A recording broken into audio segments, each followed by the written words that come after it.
Tujuh membisita poguna poengi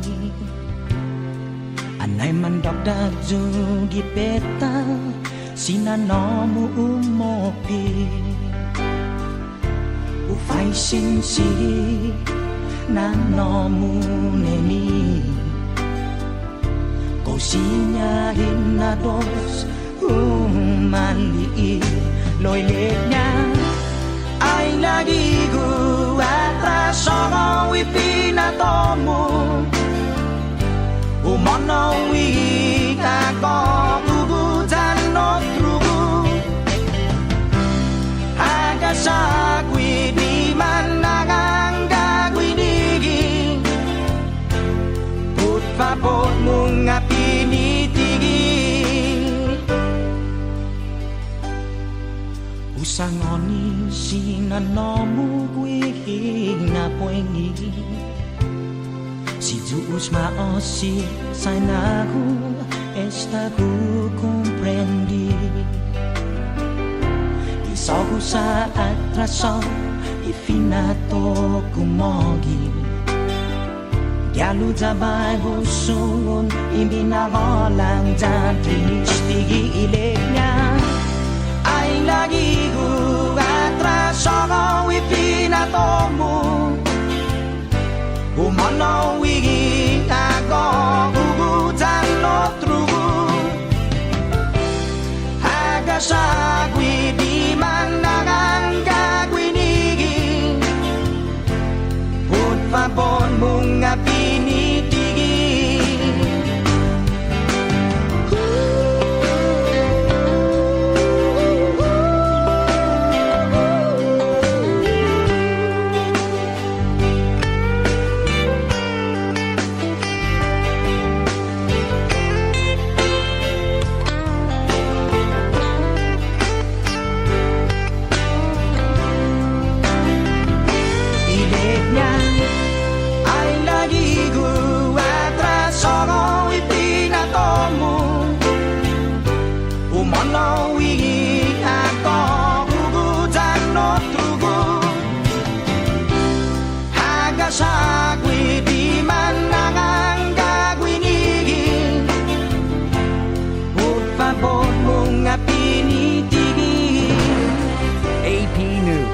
I'm Ed Donahue. In Georgia today, former President Donald Trump repeated a quote by Hungary's Prime Minister, Viktor Orban. When Trump comes back as president, everything's going to be perfect. Former Trump White House Chief of Staff John Kelly told The Atlantic and the New York Times Trump meets the definition of a fascist, and while in office, suggested Adolf Hitler did some good things.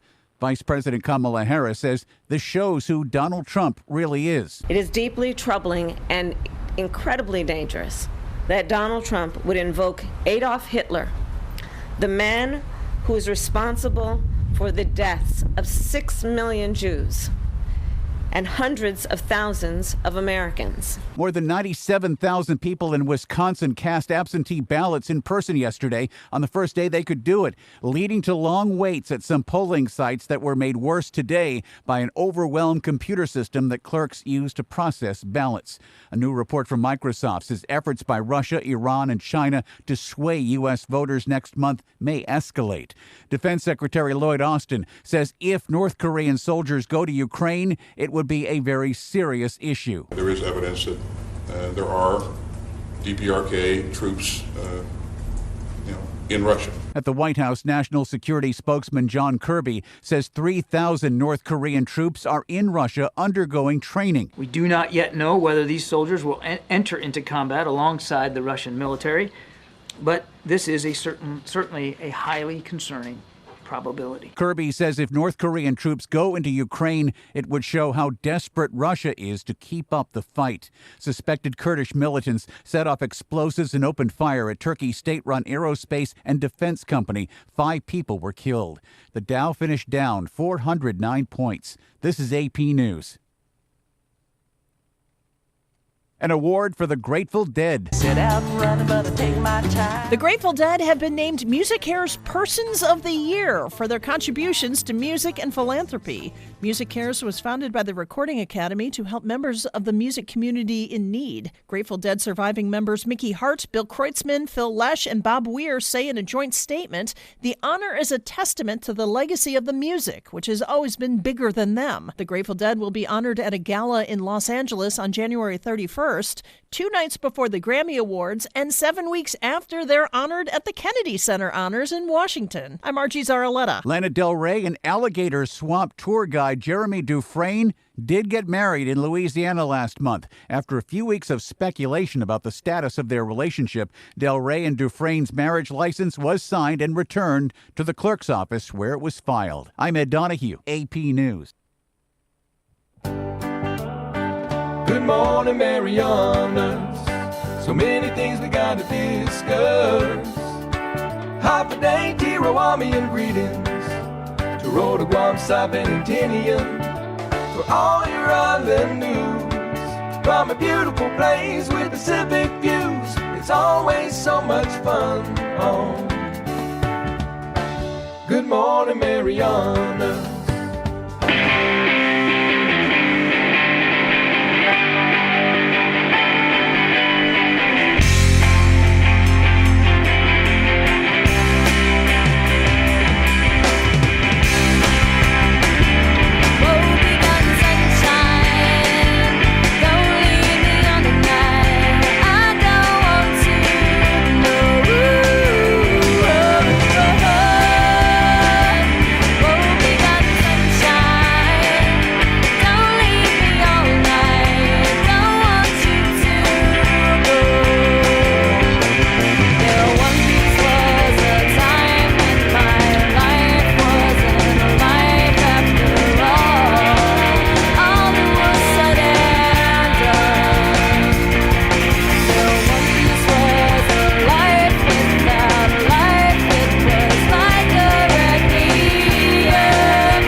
Thursday morning, it is 7:14.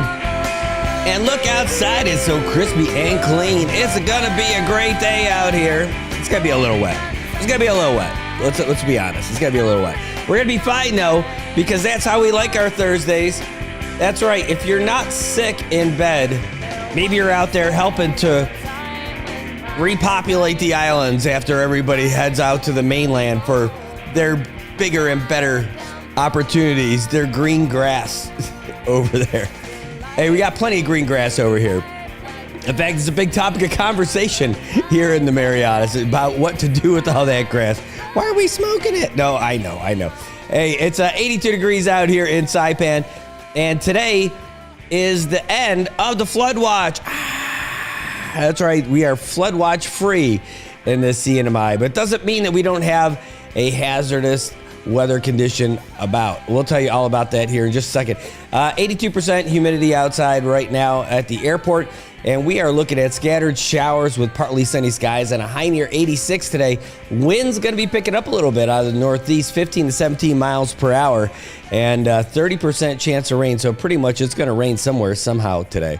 Tonight we're looking at the same kind of stuff, only a little bit cooler. Wind's going to die down a little bit, but they can get all the way up to 15 miles per hour. Tomorrow, it's going to get a little more rainy for sure. Looking at showers and possibly a thunderstorm. We're going to be high near 85 on Friday. Winds definitely picking up and a 60% chance of rain. And then it gets really crazy tomorrow night. That's right, batten down the hatches. Tomorrow, we're looking at winds tomorrow night. Scattered showers, thunderstorms, mostly cloudy, breezy, 15 to 22 miles per hour with gusts as high as 32 and a 50% chance of rain tomorrow night. So it is going to be blowing. Saturday, same thing. Again, 18 to 24 miles per hour with gusts as high as 33. So if you had plans of flying kite this weekend, oh, are you going to be in for a great day. Man, 32 miles per hour gusts is pretty good. Yep, that's right. Luisa said it right. It is BMW, baby. We're not talking about the vehicles at all. And hey, that's not a bad deal. It's not a bad deal at all. A little connection with your loved one. Yeah, that was a great singing voice. Hey, there is a special weather statement out right now and a high surf advisory all the way until the 26th. And a rip current statement all the way out till the 26th as well. So you guys be safe if you're going out there by the water. Don't turn your back on it and don't be silly. There's a developing tropical disturbance anticipated to affect the region sometime between Friday and Sunday. That's why we got all those high wind things happening about. We're going to hear a lot more about this when Landon Adlick gets in here with us today. He'll be in studio at 8 o'clock. Right now, he's next door with the radio guys over at KKMP. That's right. Gary, Gordon, and Landon are chopping it up right now. They're going to be getting it going at 7:30. And then afterwards, he's going to walk right over here. You can see their building right from here. Well, not through the walls. Let's not be silly. But you can actually see the KKMP guys. They're right next door. They're the best. We love those guys. We've known them forever. Oh, man. I thought I turned this down. There we go. My gosh, I'm just blowing you guys away with volume. How about that? What is shaking? I don't know. There's a whole lot going on with this stuff technically today. So anyway, let's get into some of the craziness that is happening. But we already got you caught up with the Associated Press. We get you guys that every hour on the hour when it's available. And today it was. And you heard everything that's happening in the mainland. Man, there's stuff I want to jump into right away. But some of it I just want to tiptoe around because yesterday we helped broadcast. Well, we didn't help broadcast, but we watched it. There was, I wouldn't call it a debate, but a little bit of a forum over at Marianas High School. And we watched it a little bit and cheered those guys on because the guys from Marianas High School had Leanna Hofschneider, Kimberlyn King Hines, and they had Jimbo Rayfan in their cafetorium. And they were given a little presentation, a little forum, a lot of questions presented by the students about them. You know, one of the topics that they dealt with was marijuana. Oh my God. Yes, I know. Like they know about that in high school. Yeah, they probably do. Should they? No. The good news is that none of the candidates thought that it was a good idea for them to be smoking while they're in high school. Well done. But I don't love the idea of them. One of the things that they were talking about is destigmatizing it. I'm like, no, you keep that stigma on pot just fine. Again, I don't think there's a mystery on where I stand on that stuff, right? And I know a lot of people who smoke. I'm cool with it. I'm cool with people smoking. I don't think that we can't be friends if you smoke pot. That's not a problem, right? But if we're having a party at the house and you're invited to come over to the house, you're not smoking at the house. I'm not talking about inside. I'm talking about inside, outside, in the area. You have to go somewhere else if you're going to be smoking because nobody's smoking that left-handed cigarette, the hippie lettuce. You're not smoking at the house. And I'll never be cool with that. I can't see ever being cool with that. Right? I go to other people's houses. If they do it, hey, that's their house. That's their deal. You know, and everyone has a thing. Oh, Lewis, I have a big difference with it, man. A massive difference. Drinking and smoking pot are not the same thing. If they were, why would they keep the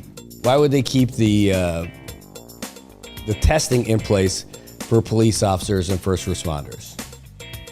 Oh, there's a reason for it. What is it? Is it just old prejudices against it? Oh, the thing is, I have a big difference about it. Also, I don't walk around with a cloud of alcohol floating around with me, except for my ability to talk out of my buttocks. That's just about it. You know, well, there's no reliable tests. Because it stays in your system, right? I mean, I guess that's it. If your body can't metabolize it, there's something there. I'm not a doctor, and I don't pretend to be an expert on any of this stuff. And a lot of this stuff is a product of being a kid growing up in the 80s, and that's Just Say No program and all that stuff, right? I'm just not a fan. That's it. So I don't like the smell of it. That's one. So there's part of the difference, right? And I think that it says the high doesn't stay in your system, only the chemical presence. I don't know. What does that mean? I mean, I get it. I understand that. I get it. But if it's there, I don't know. There's got to be. It just seems logical to me, in my uneducated little brain, that means something. It drags on you somehow. So again, so let's start with the basics. I don't like the way it smells, right? So that's cool. And I still think it makes you dumb. It's your choice, but I definitely think it just slows you down. I think it just slows you down as a person. And that's cool. I probably need some of that in my life. The funny thing is, I thought it was supposed to make you relax. But then I know people who smoke who got crazy anxiety. So I thought it went two ways. So I'm like, well, what the heck am I supposed to do with this pot stuff anyway? I thought it's supposed to help you relax and unwind and all that other stuff. And then for other people, it just really aggravates their anxiety. It's different people. It's different stuff. Right? Oh, you're right. So it's now I can get with the smell, but I don't like it either. But alcohol slows brain cells down too. This is true. I agree. But even that chemical trace of alcohol isn't still with you after you're done, after you can metabolize that. And basically what that says to me, I mean, it does make you dumb. Yeah, but with regards to to smoking, again, if it stays in your system for a month, something's in there. It's not like you just drank red Kool-Aid and your tongue's a little extra red. Something's there. Drunk men beat their wives, stone men clear out the fridge. Hey, I've gotten drunk plenty. I've never beaten my wife with my hands.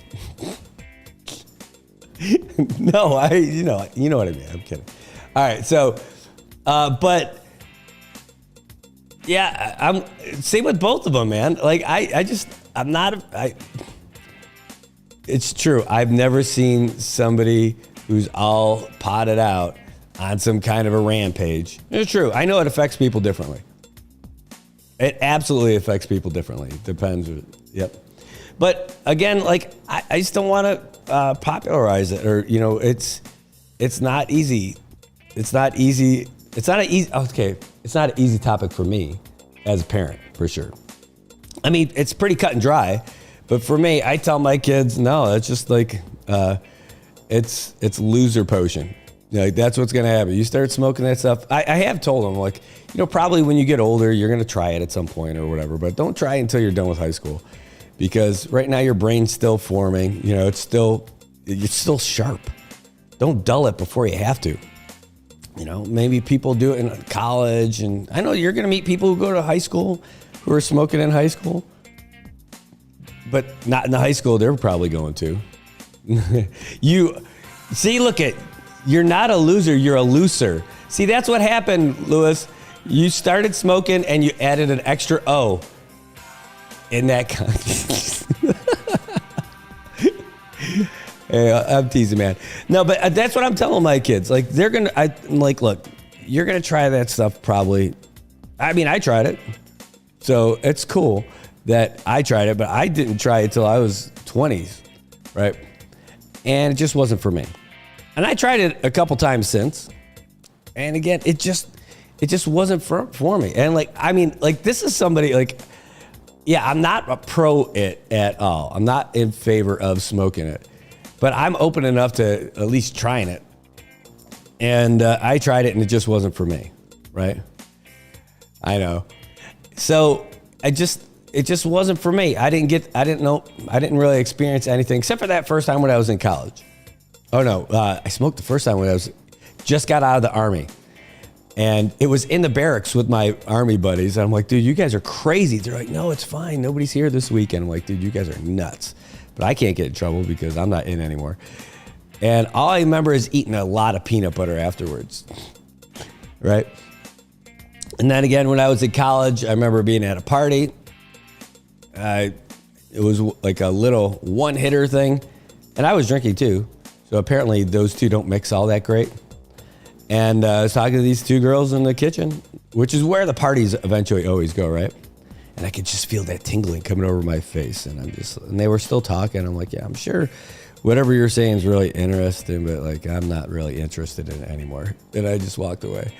And that was it. So like, those are the only two experiences where I actually felt something. And then I tried it a couple other times, and it just was not my thing. Again, the smell of it is not my bag, and I don't want to have a house that smells like it, a car, or all that other stuff, right? So, but I would hate for my kids to come over after hanging out with their friends and smell like they just walked off of Bob Marley's tour bus. You know, like I'd be pretty disappointed with them, you know? And I'll tell you what, so I think it's the exception, not the rule when it comes to it for me. Like, because I think the vast majority of people who I've experienced, like, I got a lot of friends who are real sharp who smoke too, right? Maybe they're better adjusted because of it. I don't know. But the ones who are sharp, maybe they're going to be sharp anyway. And that just took a little bit of shine off of where they could be. But then the other folks who dumb as a box of rocks, they just seem even worse. I mean, I had them work for me before.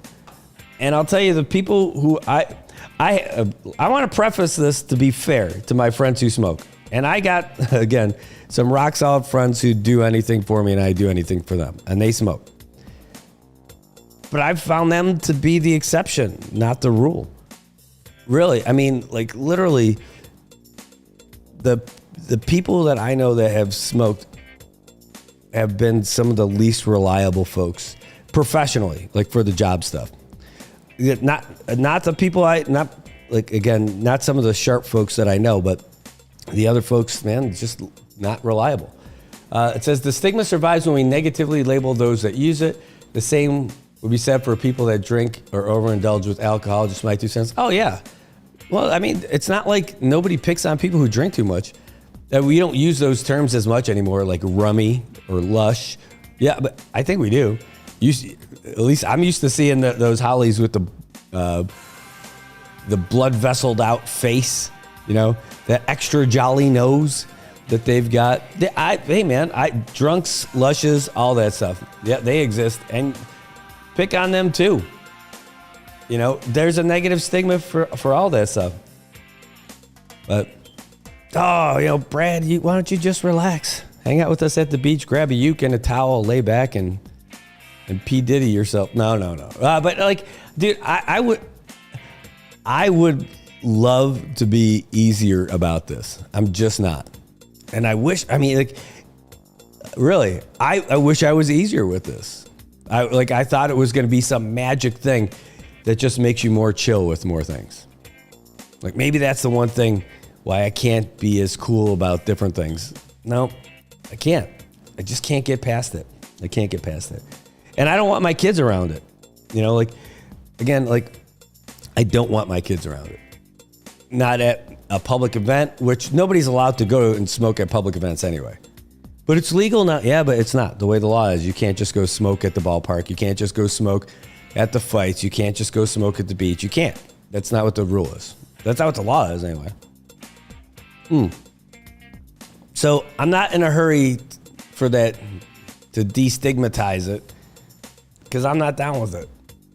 Right? And like thankfully I've had good neighbors where I haven't had to deal with that. Right?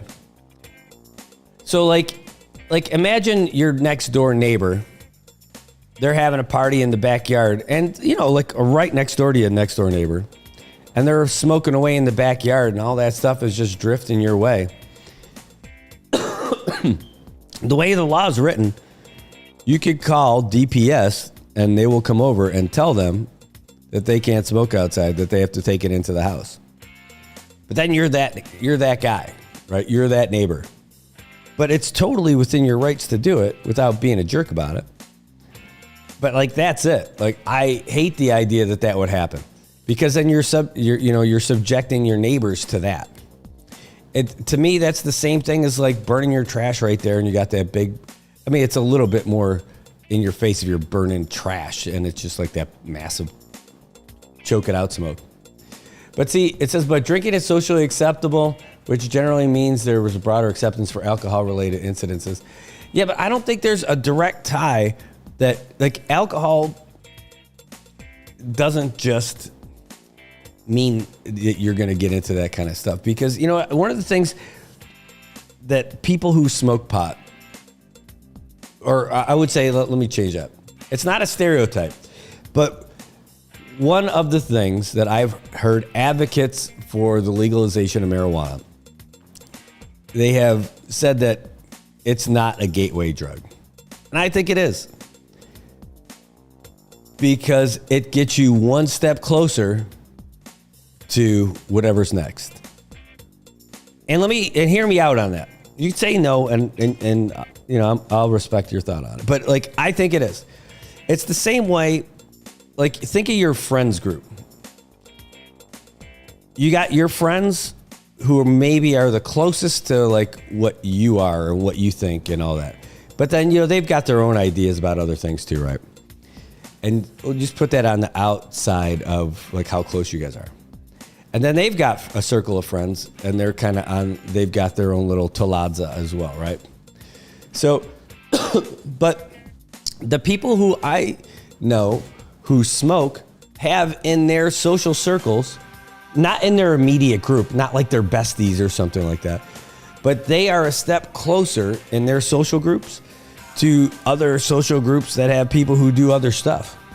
Like in my social groups, like there's nobody, unless they are really good at hiding it, smoking meth.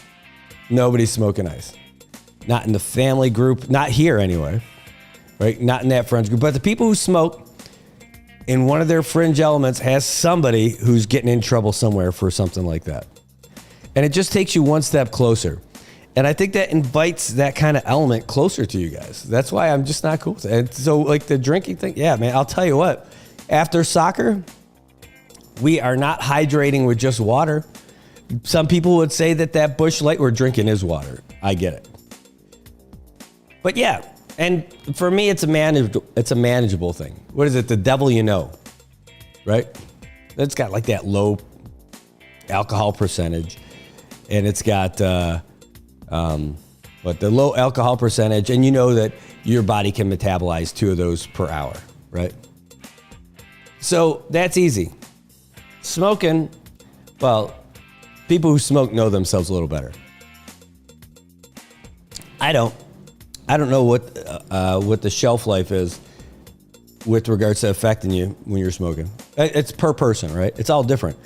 How many ounces, grams, whatever. I don't know. What's the percentage? I don't know. That's not me. Somebody does. You guys know that.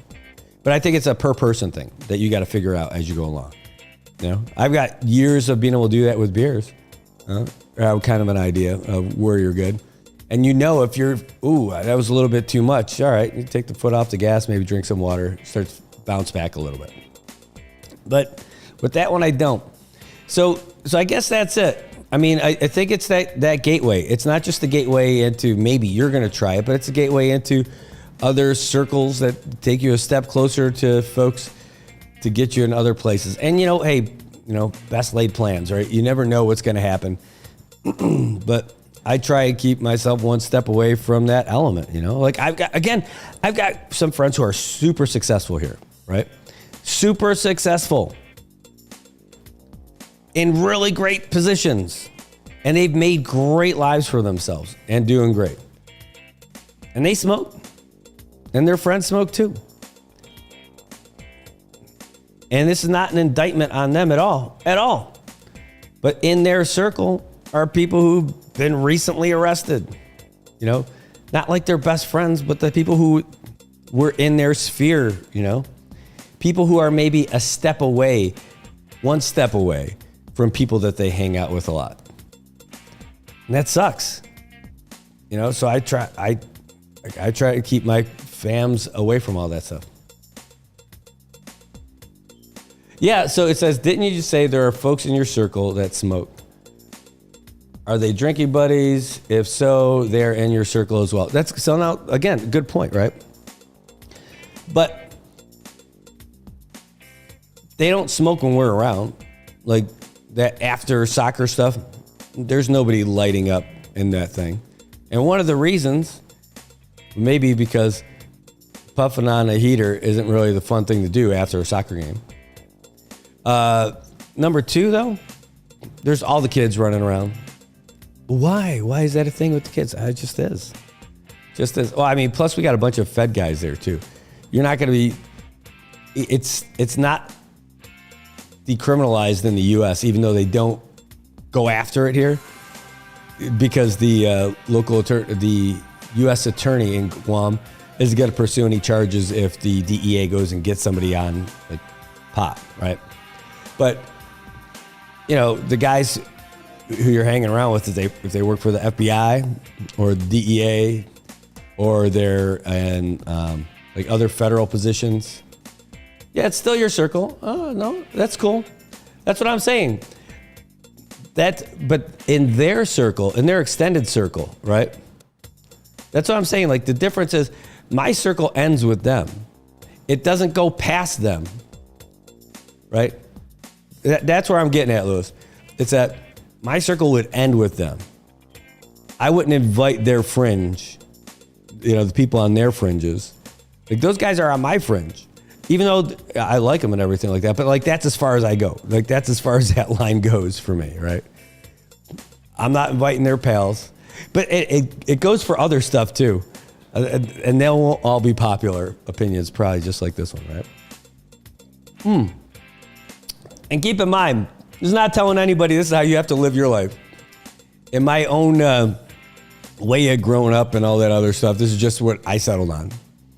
You know, who knows? Maybe I'll be one of those gray-haired dudes who just starts living the life of Willie Nelson. I don't know. I mean, I'll have some good stories to tell. I could probably write some songs. I probably won't be able to perform quite as well as they did before. But I'll tell you, it's something. So yeah, those guys would be in my circle, but the fringe folks, not so much. So why couldn't that be said of them that their circle ends with them? There are a lot of broad. No, well, because without me mentioning any names, I know who their extended circles are, right? For a lot of it, for the folks, I'm not as I wouldn't say I'm as good about it or as bad about it as Robert De Niro was in Meet the Parents. That like, Greg, we're in this. You're in the circle now, right? No, it's not like that, but like the group of folks that I hang out with, I would say kind of on a regular basis. I have a good feel for them. I've known a lot of them for a real long time. And the folks that are in their orbit, I kind of know them. I got an idea who's in their orbit, if you will. And some of them, it just goes out a little bit further, a little bit further, a little bit further. So that's it. Like, if I know that if I was going to an event at one of their houses and one of those people who are on the outer fringe part, who are, I think, a little too heavy into some of the other stuff. Again, like if they were out there smoking in a little group or, you know, whatever they're doing, you know, you would just politely leave, you know, that would be it. And not make it a thing about it at all. Like that would be disrespectful. I wouldn't do anything like that. But that's just it. And that's the conversation for me, man. Like I think it's just an invitation, or it takes you one step closer to folks who do other stuff. That's it. And I don't know where it stops. I don't know how easy it stops, you know? Like alcohol, I guess, I don't know. It starts with beer, gets into wine, gets into hard alcohol, liquor, moonshine. I don't know. I don't know if there's a direct parallel to it. But that's it. I just think that the people who are willing to do stuff like that end up getting into other things. might be more open to trying something else. You know? So that's it. I mean, that's pretty much my basic way of thinking about it. You know, I mean, in a funny way of saying it, I just don't want to hang out with a bunch of stoners all the time. You know? It doesn't make them bad people. It doesn't make people who smoke bad people at all. I told you. Like, I just don't want to destigmatize it. I'll let my kids are gonna eventually grow up and try it on their own. So now the good thing, I don't have a whole lot of hate going on. I mean, I might not like something, but I don't hate anybody about it. So, but it is, man. I love it. It's a healthy discourse. You know, it's a healthy discourse. There'll be plenty of stuff that I'm not gonna agree on with a lot of folks, or that people won't agree with me too. That's okay. I like it. I like being able to have the conversation. I like being able to do that. It's fun. Oh my God. Toba, I'll tell you what. I wasn't traumatized. It's pretty funny though. But going to Guam, holy crap, man. I mean, I know we got drug problems here, but seeing him in Guam, oh, jeez. Like, I was watching the people at the intersections, you know, the ones with the signs and the reflective vests asking for money. I was watching them arguing with each other at the intersection. Not like even on the corner, like in those little islands in the middle of the road. I was watching that. Oh my gosh. Guam, baby. Guam's got some really cool stuff, but I was not expecting that. You'd think those guys might stick together. No. And those guys, that was a man and a woman. Yikes. Hey, Lewis, and the fun thing is we're just talking about pot on this one. There are so many other hot buttons. Don't get me started on pronouns. Where are you going, Brad? I don't know. We can get past that. But that was one of the things I want to talk about. So I guess we could bring it back full circle and say good job to Marianas High School for having those folks come in. I know that they wanted to get something going. It was Marianas High School Social Studies Department that got folks in there. And again, the questions were from the students themselves. And, you know, we were working with Youth Affairs. We had a couple of meetings with them because last week, a week ago today, there was a scheduled, now canceled, debate/forum that was going to be for all the schools. And all the questions were going to come from all the different high schools. And they were going to be asked by the students from all the different high schools. And I was really looking forward to that. Like I was really looking forward to that. But it didn't happen. But either way, Marianas High School put it together, and they had some really nice, some well-formed questions delivered by the students. And even better, in our line of work, we could really appreciate the production that went on over there. Absolutely loved it. So hats off to you guys, Marianas High School. Just doing some great stuff over there. Absolutely love it. Norman is a tree. Good to see you, man. Cincinnati. He's out there in Cincinnati, Ohio these days. Norman Del Rosario, my buddy, former coworker over there at I-Tree&E, and living the good life out there, watching his kids grow up to be fine young men as well. Great stuff. Is this a replay? Almost, right? Gosh, I know. I get on the same stuff. It's not a replay because I don't think I've worn this shirt. So I think this is one of my shirts I picked up in Guam. Guess the store. I'd say you win a prize, but you just win the satisfaction of knowing the store. Prize is not going to be too tough.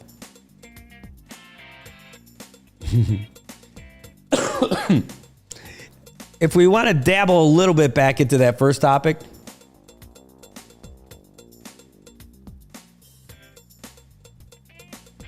Yeah, Peeling, you're right. And Tobot, you're right. Yeah, you are right. It is Ross. Once in a while, you find those little gems This Under Armour shirt, I love it. Anyway, one of the things that I've done to try to keep our kids on the straight and narrow is getting them into youth sports. And they are not even kind of into it. It kind of dominates our lives as parents by having to go to all the different practices and the games and the meetings and you name it. Well, anyway, my daughter she plays for SIS, and what a great group of kids that she's been growing up with. And they just ended up winning the championship for the middle school interscholastic league. And I'll tell you what, soccer is a big time sport here now. We have great facilities, and all it takes is a ball, really. Yeah, you need shoes and the shin guards and the uniforms, but like, you don't need all the equipment like so many other sports, right? All you need is a ball. It's like why basketball is so popular, or volleyball. You know, it's really easy.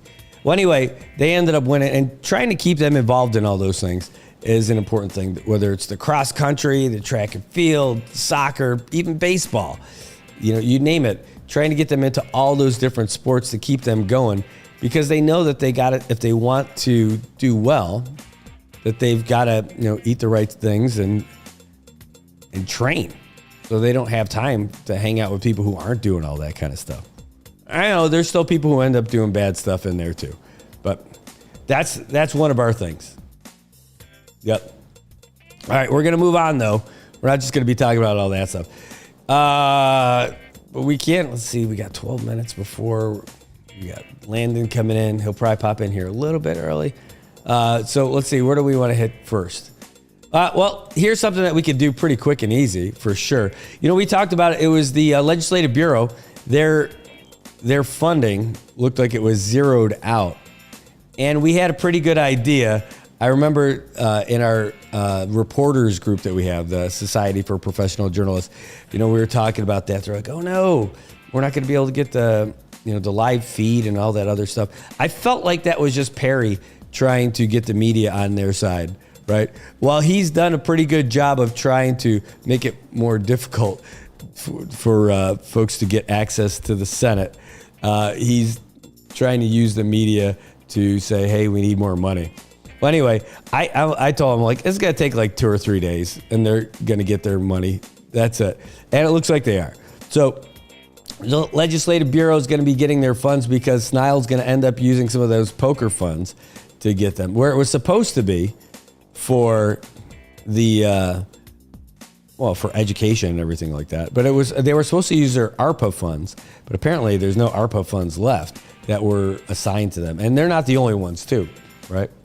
And then you've got, but I knew there was no way the legislature was going to be losing all those services. No internet, no landline, no cell phone. Yeah, no cleaning. Yep. None of those legislators, the representatives or the senators, were going to stand for that. What are we going to do? No one's going to clean our stuff? Yeah. He knew that money was going to be found. It wasn't even a big deal. And then then they said, well, you know, they don't have money for inter-island travel. I don't think the Legislative Bureau needs to travel anywhere. Just Saipan. You don't need to have the sessions in Tinian, and you don't need to have the sessions in Rhoda. You just don't. You don't.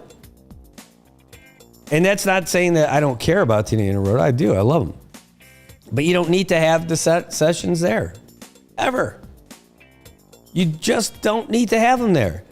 Because, just to do the same thing. We're not the United States. I get it. But the United States doesn't move Senate sessions. Okay, next month we're going to New York. All right, next month we're going to Nevada. No, just a wasted expense. You're spending the money for people to have housing and food and all that other stuff. You don't need to travel like that. You just don't do it. And there is Zoom. I get you, Tobot, for sure. I hear that. But I value the face-to-face stuff. It is important. But the thing is, for the Senate sessions, you don't need to take it on the road. You just don't. It's a wasted expense. You don't need it. You can put it on TV like they have it already, right? You put it on the internet so people can watch it. You don't need to have it in Tinian. You don't need to have it in Roanoke. And the only reason why it's in Saipan is because the capital of the CNMI is here. That's it. Keep it in the chambers. That's it. When you don't have any money, you can't take those kind of glam trips, you know? That's it. That is absolutely it. There's no maybe.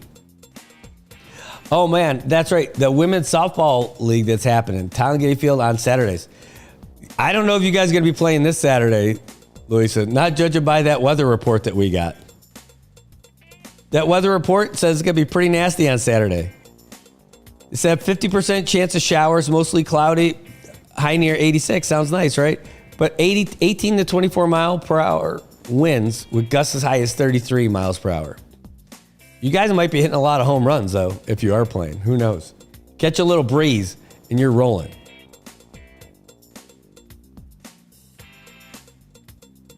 All right. Oh, man. There's two things I wanted to talk about, too. One, because I read it today.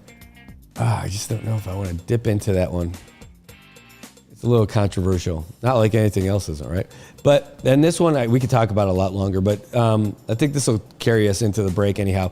A Hawaii judge is now going to be in charge of the IPI bankruptcy case, and that's because the recently appointed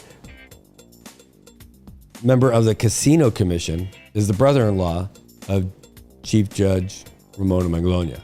So now she's not going to be the one hearing that case because of the potential or perceived conflict of interest. All right, so that's cool. So that won't make it drag out any further. But she recused herself last week, and now it's going to go to Chief Judge Mary Reguia. She's a Ninth Circuit Court of Appeals out of Hawaii. Oh, I love this. This is a way nicer story. You guys look it in the comments here on the NMI News Service page. Donna Crum weighs in. She says that Gold Gym parking lot pup, Stevie, says thank you for helping her become the Booney Rescue number 16 at Crum Point. Take a look at her Facebook page to see her 3 puppies. Available for adoption November 10th. And Paradise Dental Spa will cover the spay costs. How about that? Whoa, whoa, whoa. Let's see if we can pull that up. I'll tell you, I love this story. I don't know if I could pull up your personal page here. Let's find out. If I can, I'll show you those pictures. So I took a picture when I was at, this is going back a little while. Oh my God, these dogs are gorgeous. All right, hold on. We'll share it right now. Boom. These are the pups. So this is when I was at Gold's Gym, and I saw this mama dog, and she wasn't a mama dog just quite yet, but turns out she was. But she wanted some love. This is a dog who I've tried to pet before. She was come kind of close and would scoot, run away a little bit, scamper. And I took this picture of her because she was there, and she was waiting for me at the door. She was like sleeping underneath my van. Like when I came out of the gym, I'm like, what? This dog out of nowhere is telling me that she wants a home. I'm like, oh man, I already got 2. What do you want me to do? But like out of nowhere. So I took this picture of her and I posted online. I'm like, this sweetheart needs a home. Donna reaches out. Dental Donna from Paradise Dental reaches out. And where is she? I'll go find her. I'm like, all right, here she is. She went, picked her up, brought her home. Turns out dog's pregnant, gives birth at their house. So not only does she have a dog, now she's got 4. And so now she's got these 3 puppies. They're beautiful looking dogs. Take a look at these pups. She said they're up for adoption November 10th. That's when they should be older. Oh my God, look at that precious face. I want the yellow one. I am not allowed to bring home another dog. Look at these puppies. Available for adoption. And if you get them, you can get them fixed, and Paradise Dental will take care of that cost, which is a great deal. Look at that. They put them in that cute little basket. That's over at the Saipan Humane Society, by the way. Look at those sweet puppies. Looking for a home. Oh, man. If I could, I would. So, Dental Donna over at Paradise Dental. If you want to pick up one of these puppies, November 10th, they'll be ready, and they'll even get the puppies spayed for you, so you don't have to do it. How about that? You know where Paradise Dental is?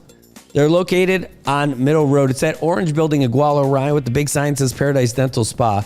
It's a great spot. Not to mention, it's a great place to call home for your dentist. Their number is 234-4040. And man, they are just great. I love that story. I love this story that that Donna went out and got that dog. Stevie now, no longer that dog. And look at those. I mean, they're just gorgeous. Great looking pups.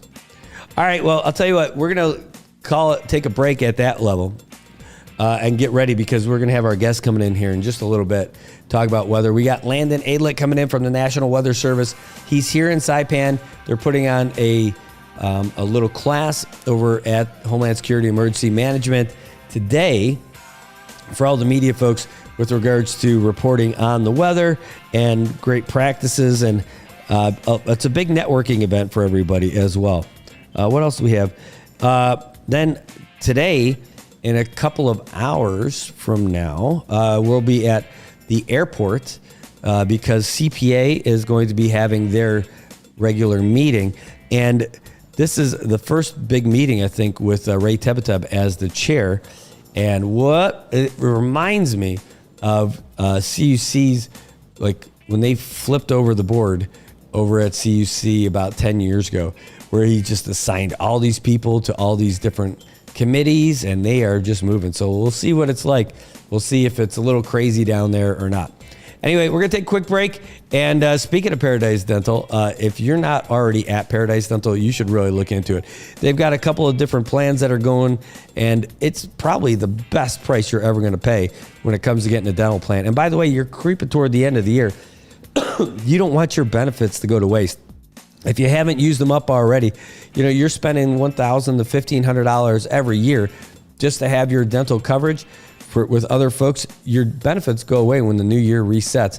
And if you're a government employee, that's going to be next month. So the time to go and take advantage of those benefits now. And if you're a government employee, you should really be looking at Paradise Dental. I don't know how much you're paying right now, but imagine $4 for a single, $5 for a couple, or $6 for the whole family. What is your dental plan? Well, I bet it doesn't beat that. And that won't beat the nice, friendly people that you get over at Paradise Dental. Give them a call, 234-4040, and find out why more people are going down to Paradise Dental to get to put other kinds of smiles on their faces. Got Medicaid? Paradise Dental's got you covered. Got you covered from the moment you walk in the door with some of Saipan's best smiles. Medicaid covers your fillings, your extractions, and your checkups with no out-of-pocket expense. And Medicaid covers all of your x-rays without any additional cost to you. So remember, if you've got Medicaid, you're covered. Don't wait for a toothache. Call Paradise Dental today. Come here often.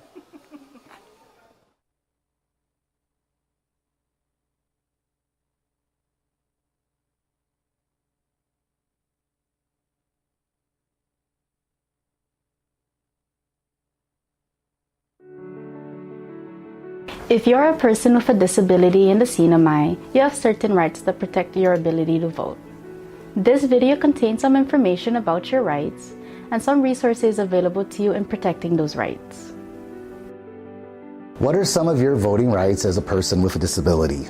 You have the right to vote regardless of your disability. You have the right to cast your vote privately without disclosing your vote to anyone. But you also have the right to ask for assistance as needed. Polling place workers should be ready and available to assist and accommodate your needs. CNMI law requires that you must be registered to vote in the CNMI.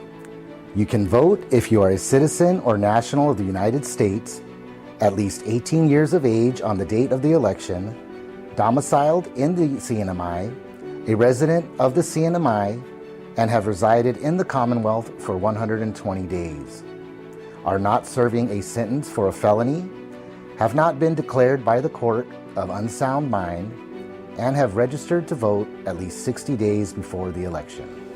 As a voter with a disability, you have the right to vote in an accessible voting place. That means you can get from your car through the door to cast your ballot without physical barriers or impediments. Under the CNMI law, any voter who needs help in casting a ballot is entitled to request for assistance. A poll supervisor or the executive director of the Commonwealth Election Commission can provide assistance at the polling place, or you can exercise your right to curbside vote. However, whether you vote at curbside or not is your choice. No poll worker can force you to vote curbside. If you are unable to mark your ballot, you may select up to 2 people to help you cast your vote, except that they cannot be your employer or your employer's agent. The Americans with Disabilities Act of 1990 requires public entities to provide progress access, reasonable modification of policy, auxiliary aids and service where necessary to afford an individual with a disability an equal opportunity to participate in and enjoy the benefits of the services, program, or activity being conducted by the public entity. Our primary goal is to have 100% participation of eligible voters in all elections, 100% polling place accessibility, and options for all voters who seek independent and private voting. If you want to know more about your voting rights, please contact the Northern Marianas Protection and Advocacy Systems Incorporated at 670-235-7273 or 74. Or you can simply visit our website at www.nmpasi.org. This video was brought to you by the Administration for Community Living and does not necessarily reflect their official views. All right, Marianas, welcome back. It is 8:04 in the morning on Thursday, and we are feeling fine. It is a great day outside, and the traffic's moving right along over there on Beach Road here in Oleai. Here, take a look for yourself. Everybody's moving and grooving. They're heading on their way to work, and they might not be whistling on the way there, but they could be because it is a lot nicer than what we were expecting.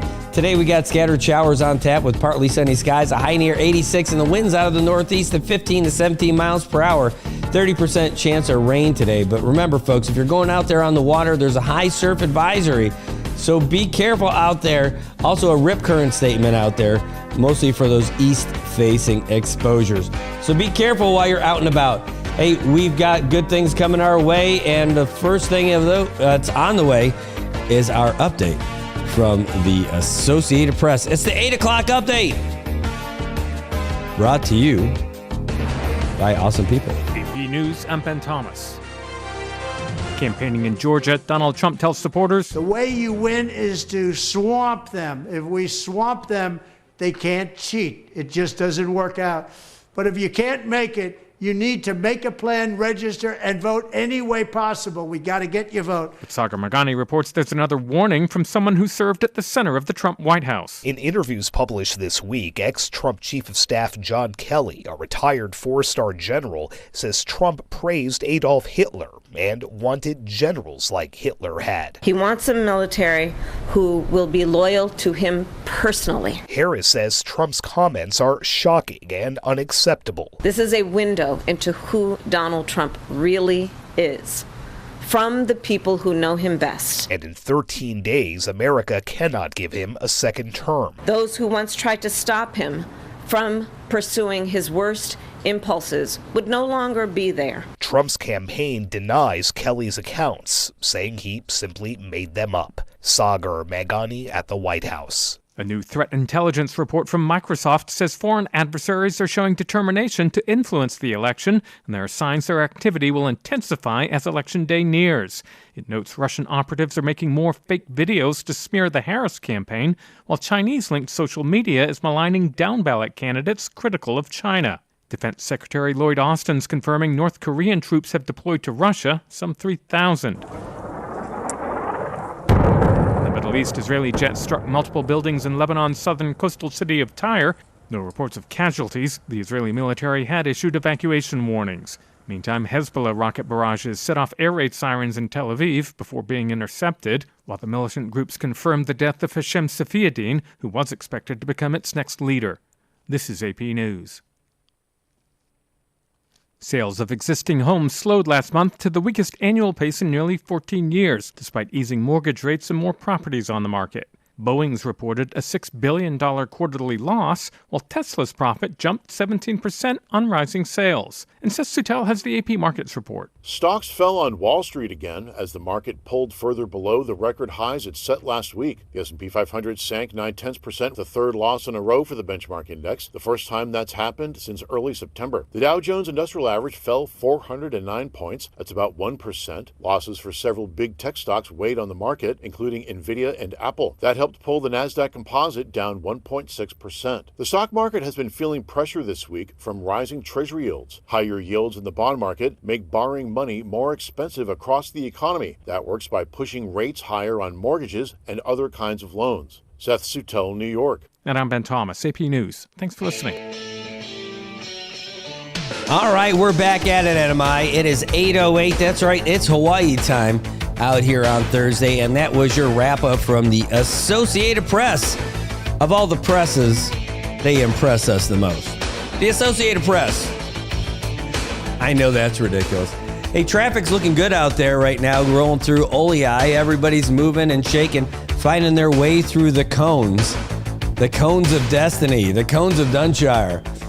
It's a little rough out there. It's tough. I'm not sure. My powers of Photoshop aren't that great, but I would love to get a flag, a CNMI flag where they replace the Laddystone with a traffic cone. Just to fly for these kind of things. Not forever, but I think it would be great. It would be definitely representative of everything that we have going on. By the way, I don't know if you've been down the Garapan lately, but Garapan's starting to look pretty good. It's not just Beirut anymore. They've got all kinds of nice streets, nice sidewalks. They're not all paved yet. All the sidewalks aren't in just yet. They're still finishing that out. But the ones that are going in look pretty good. And all those little trees that are going in there, the little plants, look amazing. But on top of that, there's some new investment going on down there. It looks like it's going to say Disney. It can't say Disney. It's not like it's going to be a legit Disney store. But that store that's down there looks pretty Disney-ish. The logo, that they haven't put the front of the sign on it yet, but you could see the little castle behind it. And that big D for the Disney with the special font that they use and all that. It looks just like that. And on the side of the building, so it's got a brand new facade too, because it looks great. The other side of the building, it's all colorful and stuff with, I don't even know what you would call it. Like just some real colorful emoji kind of looks to it. I don't know. It just looks great. And so I wonder if that's not just a sign of things picking up in Garapan. And it's a shock because, we keep hearing about how bad everything is. And, clearly the economy's not going great. Everybody's having some issues. People are having issues with just paying their bills and paying for their utilities and everything. The only folks who are a little insulated from all that stuff is folks who have some pretty sweet federal jobs. I mean, because that way they're not worried about austerity and not getting paid.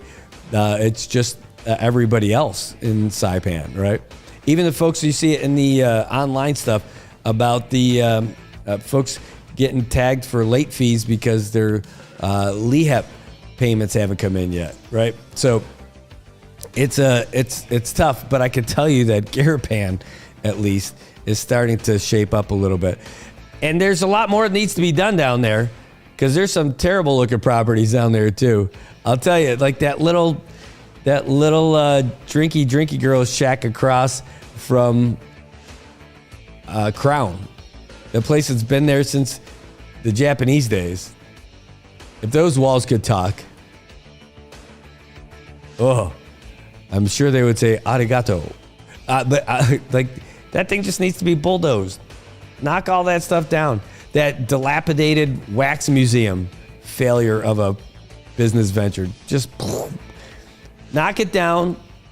First, condemn it. Give the property owners a certain amount of time that they need to do something about it. And if they fail to do anything about it, bill them. Send the bill to them and let them deal with it, because it should not be for the community to look at all the time anymore. Really. I mean, that's it. It's about time. It does look lousy. It does look lousy. And whoever's coming in, like our new legislators, I hope you come in with a plan for stuff like that and act on it right away. Not just jump it in for photo ops that you don't have anything to do, for projects you don't have anything to do with. Ooh, thanks. All right. Hold on. Just got to send a little thumbs up. That's Landon saying, coming your way in 5 minutes. Yeah, come in with guns blazing when you get into that new job, when you get elected. Come in with that plan and knock it out. Crush it. Do things that are going to make like a real impact. But I'll tell you, people who jump into photo ops when they have nothing to do with it is tough for me. I have seen it, especially this election season. People who have absolutely nothing to do with anything, they're getting pulled in for photo ops. I used to see it too. It's not like it's new, right? But I would see like in the previous administration, they would pull in their guy who's going to be running for a job, who's not doing anything for any of those projects, but pulling him in for all the photos just to show them off. I'm like, why? But the public sees through that stuff. That's why that guy didn't get elected. Even though I did like that guy, he didn't get elected because he had nothing to do with that. I says, can't wait for Tony Roma's and Hard Rock to come back. Haven't had a good burger since they left. Oh my gosh, Luisa, I'm going to tell you about a place for a good burger. Well, first, Godfather's. Go there. They've got great burgers. But I tried a different place yesterday. Is it Mama Rio's in Garapan? It's where what that used to be called Remington's back in the day. Holy cow! This burger, I think, was made with love, because it was. I mean, the attention they paid. They grilled the buns too, but the burger patty itself wasn't some something they pull out of the freezer or something. Like, it was magic. It was magic. The onions that went, like the grilled onions. I'm telling you, and even the fries. I was expecting just some fries.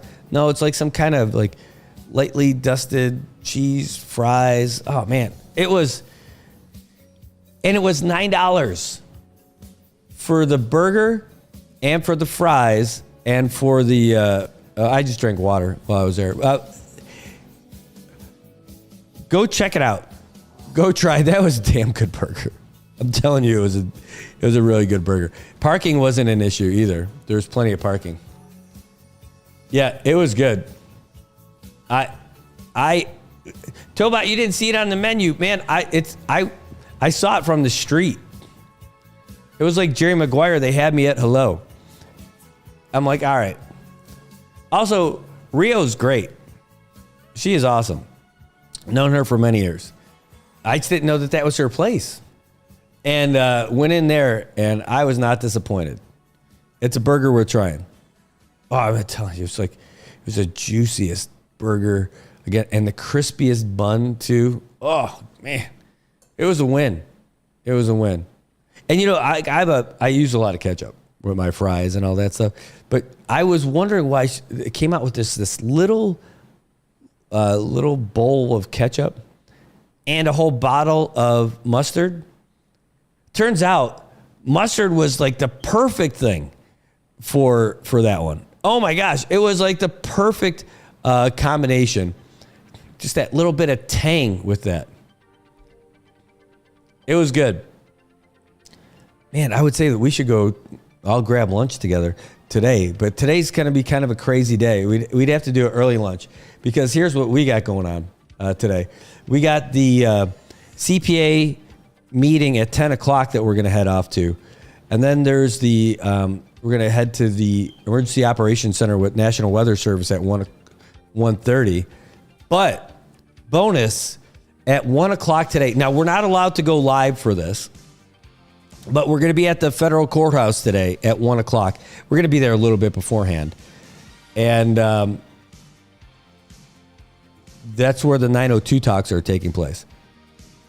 So one member from each news media outlet will have a representative there to take photos and videos of the team from Washington, D.C. and the local team for the 902 talks. Now, they did give us some ground rules. You can't just shout questions at everybody during the proceedings and all that other stuff. But they do. But we are going to be able to shoot some video and shoot some photos. And then at the end of the whole thing, the governor is going to give us a statement. But they really are hesitant about having people shout questions and all that other stuff. It's not great, but it's better than nothing. If for nothing else, we haven't been given a list of all the participants for the DC team or for the local team heading up to 902 talks. So this gives us an opportunity to be there and tell you who it is and get you all that stuff. So, and then after that, we're just going to be zipping up the hill. So we'll post what we got. We'll be shooting the video and we'll post stuff for you later. But they said no live streams. I think that kind of sucks, truth be told. And if I was the one having that conversation with them, I would ask them why, but I didn't have that conversation with them. But I think the same thing. There should be no difference. If we're shooting video, like, oh, security concerns. I'm like, what's the security concern? We're shooting video. Why? What's the difference if it's live? You think you're worried about somebody popping down there with a live video, getting past the marshals? Because no. It's horse hockey, I'll tell you that. I'd rather bring it to you live, but it doesn't look like that's going to be in the cards for this one. But we can talk about it right afterwards. We'll get you the names of everybody. And again, the governor is going to give us something. So apparently it won't take a whole lot of time. It'll be really brief. And then we'll get that to you right after. It should be nice and easy.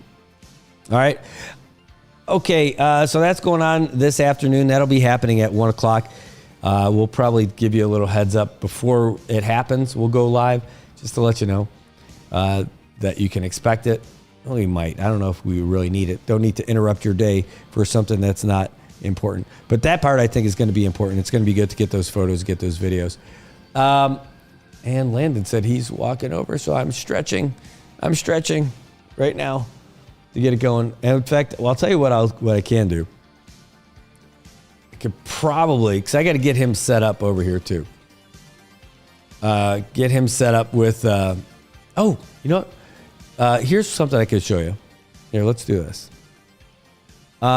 Take a look at this photo. This is the Society of Professional Journalists with the judiciary here in Saipan. This impacts us here in a little bit because what we were talking about is having more access to the courthouse. Now, we're already able to get into the courtroom and report on all the cases, but we're not allowed to record everything. We certainly can't stream everything. And they express that they've got some reservations and they've also got some interest in how we could do stuff. One of the things that they're worried about is that if we do record the audio, that it won't be the official transcripts from the courts or the official audio from the court. So if something gets misstated, then it's off a little bit. Oh, that's Landon walking in right now. So, but we're working on trying to get that done. Hey, you found us. I found us. All right. Tell you what, I'm going to get Landon all situated over here. And so we're going to take a real quick break, so don't go anywhere. When we come back, we'll have the man, the myth, the legend, Mr. Weather with us in studio. So just sit tight. We'll be right back. If you're a person with a disability in the Sinamay, you have certain rights that protect your ability to vote. This video contains some information about your rights and some resources available to you in protecting those rights. What are some of your voting rights as a person with a disability? You have the right to vote regardless of your disability. You have the right to cast your vote privately without disclosing your vote to anyone. But you also have the right to ask for assistance as needed. Polling place workers should be ready and available to assist and accommodate your needs. CNMI law requires that you must be registered to vote in the CNMI. You can vote if you are a citizen or national of the United States, at least 18 years of age on the date of the election, domiciled in the CNMI, a resident of the CNMI, and have resided in the Commonwealth for 120 days, are not serving a sentence for a felony, have not been declared by the court of unsound mind, and have registered to vote at least 60 days before the election.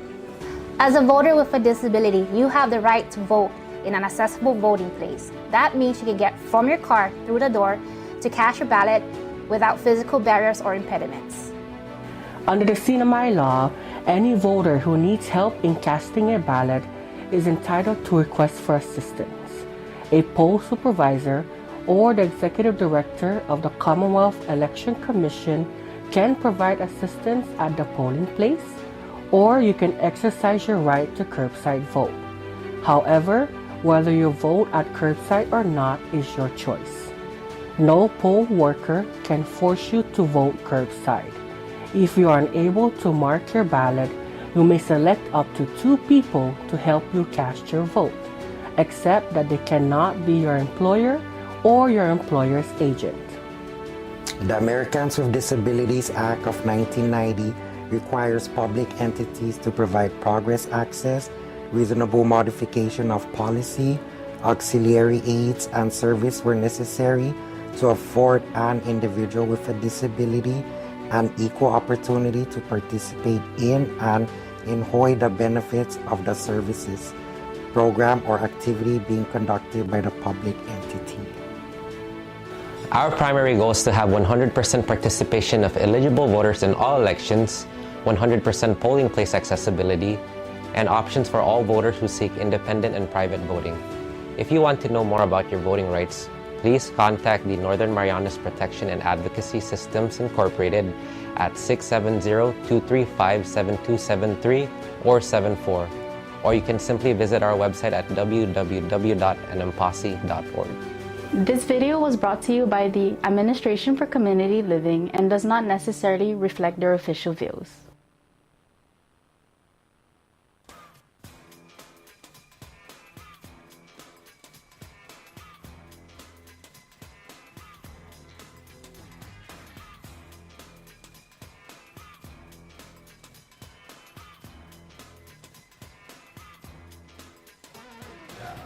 All right. Good morning, Marianas, and welcome back. We are here in the studio, and we've got our guest. And he's the man, the myth, the legend. We're all excited when he gets to be on the show during the week. But now we've got him in studio. Ladies and gentlemen, give a warm welcome to Mr. Weather, Landon Aidlet. Thank you for being here, man. It is great to be here finally. It's actually a first. And so to be up here with a possible weather event in the CNMI, it's great to be here in person instead of virtual. You know, all we have that app that is not the National Weather Service app, but we can see it. And all of a sudden, we've got all this stuff that happens. It looks like the weather is going to be picking up this weekend quite a bit, too, just based on the forecast that we got from the National Weather Service. Yeah, that's correct. And we're tracking that 98W, that disturbance. We had 2 disturbances over the last several days, and that 97W west of us has weakened and been absorbed largely into that 98W, which is sitting near the Chuk Lagoon, and it's going to be tracking generally our direction Friday night into Saturday. And so we were looking at some indications of a possible tropical storm pushing through the CNMI Friday night and Saturday morning.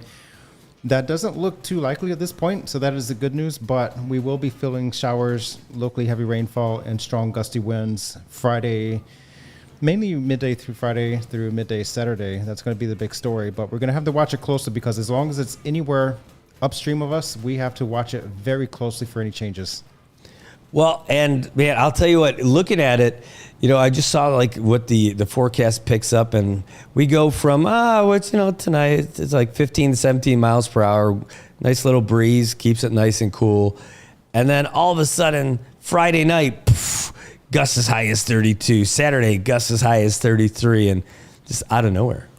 Yeah, that's exactly it. And we could see gusts even higher. We've seen wind gusts at Yap proper yesterday morning early, reaching about 43 miles per hour, and those winds were shifting eastward across many of the outer islands. So we did put out a special weather statement to give details on wind, seas, surf, and weather conditions because those outer islands were feeling that weather yesterday. Those strongest winds are on the south side of this 98W, but as it starts moving toward our region, we're going to see the stronger winds on the south side and also on the east side. So that has implications. If this 98W tracks east of us, probably lighter winds across the region. But if it tracks over or west of us, we could see a much stronger winds. And so we're playing on that trend at this point. And we're going to have to watch it closely because depending on which island you're located and where this passes, the effects could be very different. But right now we are not anticipating tropical storm force conditions. Very much not expecting a typhoon with this one. But we will watch it closely because we still have about 36 hours before something passes through the region. So that's got to be something. I mean, like it's like when you're into sports, at least you know everything's all scheduled and calendared and all this stuff. But it's like for you guys, when these big things pop up out of the blue, it's like all of a sudden it's like a World Cup or it's a Super Bowl, like all the time. Yeah. This one, though, I don't know. Of course, we're always interested when something like this happens. But do you have any idea where you think that this thing might end up going? You know, the longer range track, earlier in the week, it was putting this blob moving northward into the open Pacific and not affecting anybody else after the Mariana Islands. But now the latest trends this morning, unfortunately, puts it westward toward the Philippines, where they're dealing with the effects of Tropical Storm Trami. Before that thing even made landfall in the northern Luzon, significant rainfall were flooding many areas of the northern half of the Philippines, and they're still responding to those floods, and that's ongoing across Palawan and then upwards up into northern Luzon. If this thing does track westward, that could be another round of significant weather impacts, and it may not be a typhoon, but those impacts can come from something much weaker, like a tropical storm that's sitting on top of them. And so for us, yeah, we're going to be feeling this weather, and we're looking at the satellite picture, and it's a lot of mess out there that's going to be coming through our region. So whether this is a tropical depression, a tropical storm or not, we're going to be dealing with the locally heavy rainfalls, strong gusty winds, and thunderstorms probably setting in tonight through Friday and through Saturday. Well, it looks like it's going to be a little rough for us out here. So the satellite images, you know, that's one of the things I don't use the National Weather Service, and I should, for all this stuff because I'm so focused on this stuff. So it says it's the GOES image viewer, right? This is on the NOAA website. Yes. So if you go to our our webpage, weather.gov/GUM, and then you will click on, let's see, it's going to be a toolbar, current conditions. And so you have one map or one menu across the top, horizontal, that's the national links. But if you look for National Weather Service Guam and go to that horizontal bar of links below it, current conditions, and then click on satellites, Himawari 9. Current conditions, and then satellites, Himawari 9. And then this is going to be all of our local satellite views from the Himawari Japanese satellite, which is our geostationary satellite. And you can look at the infrared, the visible, the water vapor, and the enhanced infrared. So during the daytime, the visible is a great source to really pierce down to the surface, but otherwise the infrared or the enhanced infrared are good to look at for our region. Well, this is what we're looking at now. This is the loop, and that's shaded. That's going from nighttime to daytime. Correct. Wow, and you can really see where that is starting to form down there below us. So it's a lot of mess, and again, it looks sinister, and it's something that we do have to take seriously because things can evolve. But right now, Joint Typhoon Warning Center still has this rated as a medium for development, which means that it is likely to develop into a tropical depression, but not within the next 24 hours. And so we're going to be watching that trend. It's still very disorganized, but things can change in the next 24 or 36 hours. So I know you guys cover all kinds of weather, but the Joint Typhoon Warning Center, who is that and where is that? Yeah, the Joint Typhoon Warning Center used to be located on Guam, and then they moved to the Pearl Harbor Air Base back around the turn of the century, 2000. And they provide the tropical cyclone track and intensity forecast. So much like the National Hurricane Center in Miami for the Atlantic and the Gulf Coast, or the Central Pacific Hurricane Center for Hawaii, they issue the tropical cyclone track and intensity forecast that we work with, and we talk with them very frequently in these developmental situations, and we like to be on the same page with all things weather in our region. From their graphics, that's where we put our forecasts and provide our watches and warnings for tropical cyclones for all of the western North Pacific. No kidding. I mean, everybody kind of works together with everything. In fact, let's pull this up for everybody. Joint Typhoon Warning Center. Now, I remember finding this years ago and being blown away by how much information was on it. Every time a new storm would come out, they would have everything and all the different. This is what we're looking at. The 98 West is what you're saying, right? Correct. Yep. And then you just look off to the side and find it and click on it. Where are we for 98 West? I even got hurricanes in here, so that's somewhere else. Yeah, you'll have to go down to the bottom, and since it's a 98 whiskey, you have to go down to the ABPW bulletin, which is on the very bottom on the right-hand side, and that's going to be a text bulletin.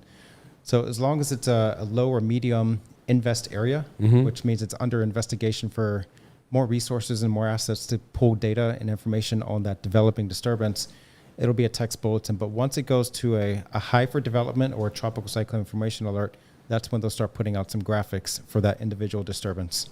Oh, okay. So that's when it gets exciting. Correct. So right now we're just at a medium. And it's important to note that even if it goes to a TCFA or tropical cyclone information alert, that doesn't mean, oh my God, the end of the world's coming. Because not all tropical disturbances become typhoons. Not all TCFAs become typhoons. And sometimes the tropical cyclone information alert may be upgraded to a tropical depression, or it could be sustained or canceled, depending on the developmental nature of these things. So we have to watch it closely. And my rule of thumb, as long as there's anything east or southeast of Guam and the CNMI, we have to take it serious. And even though the implications for this one look favorable for our region, that it's not going to be a typhoon and that it may not be a tropical storm, we have to watch it closely because things can come together. It's a matter of if and when this one comes together, and it may not. And that's the speculation we have with this situation. Well, a couple of weeks ago, we had that little scare that was like, for a few hours, it looked like we were going to get hit by something, and all of a sudden it just didn't happen. Yeah, and that's the case with these developmental situations. It's a nightmare in the forecast department because we're trying to track it. We're trying to be a conservative forecast and not get too spent up on some of the model scenarios. And I know there were some rumors with the certain weather app that people see on their phones, and there was one model run that showed a typhoon sitting over Tinian and Saipan that never materialized. And we're seeing some of these trends similar to this one, that it was expecting something stronger, but as time marches on, this thing is just not developing like the models originally were saying, and the projections get weaker. And so that's good for us. Sometimes it goes the other way. It looks like something weak's going to be moving over, but as time goes on, it gets more significant. And so every situation is different. We have to take it seriously and watch it closely, but focus on those impacts. What is it going to look like, feel like? What's the most likely course of action with this weather event? And that's for us is going to be windy conditions, strong gusty winds, showers, and locally heavy rainfall. Well, right now it seems like it's going to be okay. It's been on and off, and I guess that's par for the course. I mean, we're in October. This is that season for us and everything. It's just it seems like we got spoiled by a really nice dry season, and it was sunny for so long.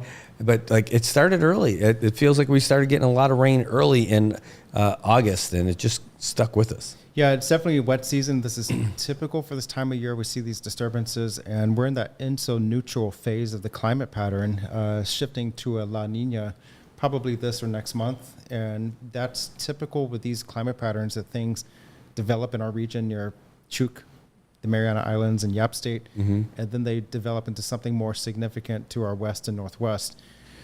Unlike the El Nino years, things start developing farther east near Kosrae, Pohnpei, and the Marshall Islands, and then they develop into something more significant as they come through the Mariana Islands. So this is very typical for the climate pattern we're in, and it's typical for the wet season that we get these disturbances and just the sloppy weather that makes a rainy day. Well, it makes for more than a rainy day. It makes for a rainy year, it feels like, and especially with all the traffic that we've got, all the road construction that's going on. It's like it's never gonna end. It's night and day from when I was here last time. It's beautiful out there. Well, see, that's nice to hear. It is developing. They are doing work, and they're moving forward. But it seems a bit slow. We get used to it all the time. But you haven't tried it at night yet, though, right? No, I might try that tonight. We'll see. Yeah, that's a little bit of a fun stuff. Hey, so you're in town. I know you didn't just come to Saipan just to be on our show, although we'd love that if that was the case. But you've got some stuff going on today. Yeah, we got stuff going on with the Homeland Security Office. I was supposed to be here last month, but had to cancel because of the tropical weather threats. And then this week, I tried not to talk too much about the weather to my boss, so my trip wouldn't get canceled.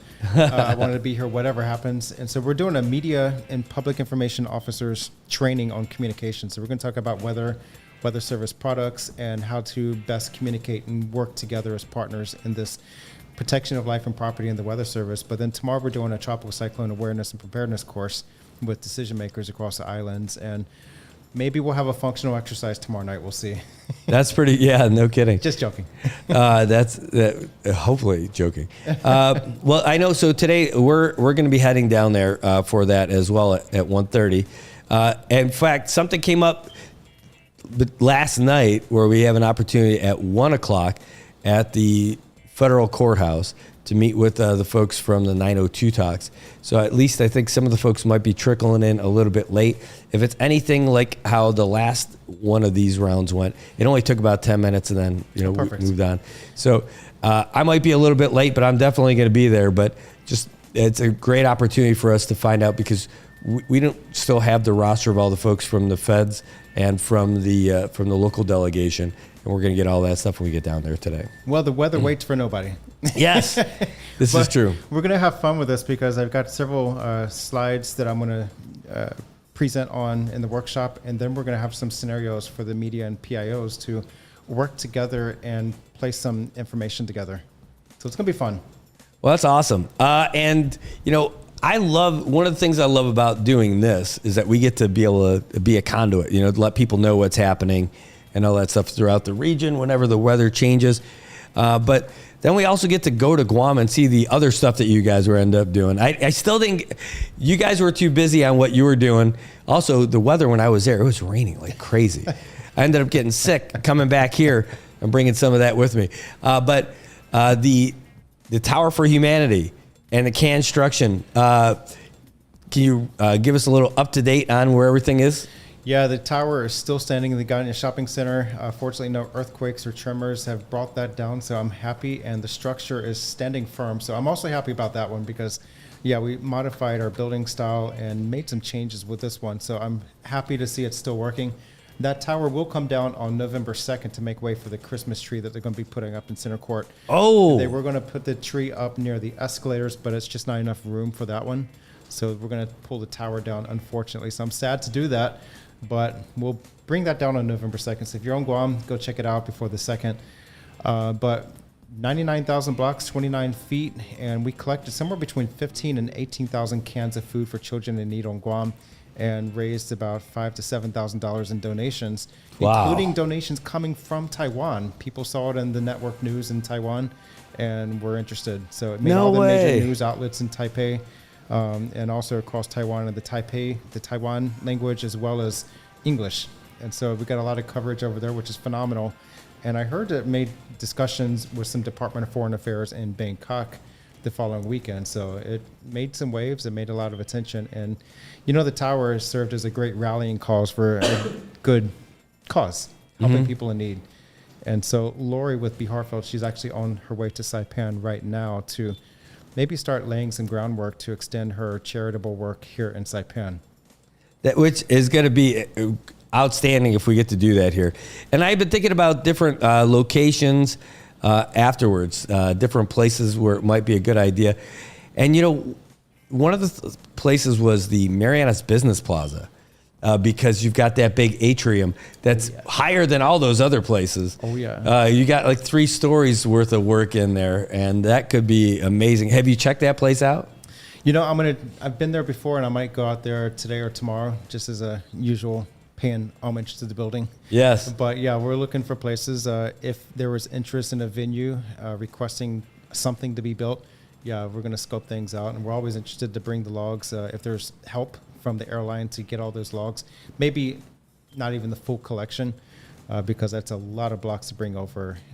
But oh yeah, we are open to ideas and venue requests and see how we can do something similar in Saipan to support people across the CNMI. Well, I'll tell you, that would be a place like, I mean, this is the, where you were at over at the Ganya Shopping Center was outstanding. And there was plenty of room in there, but I can't imagine getting to that full atrium at Marianas Business Plaza right in the middle and all the different photos and all that. Oh yeah. Wow, just outstanding. It's always a fun excuse to build something new and exciting, because we're no longer building little cabins that we grew up with, but it's monster extreme Lincoln logging, and nobody else in the world does it. And so this is something unique only to our region. And so as long as people are interested in it, helps people in need, yeah, we'll keep doing it. Yeah, that is great. And looking at the photos, I've got it up on the page now where people are watching the little slideshow that's going on with all you guys wearing the haunted outfits, the ghosts and the sunglasses, all that stuff's great. But you can really see now the benefit or the addition of that green yarn or that string made. It really does highlight it out and give it that angled look.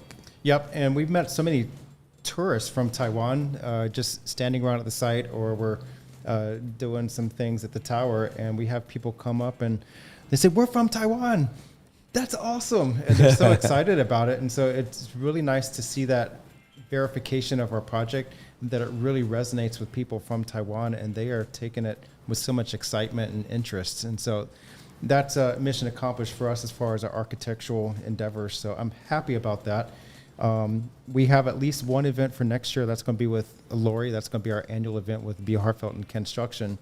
And the tower I have in mind is going to be a unique one. I'm going to try to plan a visit to it sometime next year. I'm going to visit another tower for 2026 in about 2 weeks and Wow. get my eyes on that one. That's going to be our next world record attempt. And we're going to probably do that at Micronesia Mall. They're already requesting our next world record tower to be in their facility, which we need to be because we need that airspace. And they have about 45 feet of space. Wow. So, and you really did get the drone in there to get some good shots and everything. The spire looked outstanding. And, well, I mean, there's nothing quite like it. And you can really get it when you're watching the videos, but being there and watching it take place was amazing. Being on that scissor lift and being able to see that. In fact, Tobot messaged something. Hold on. He's like, "Did you guys find my gonads in the tower? It's probably inside with the damper balls." They're buried deep. It was great.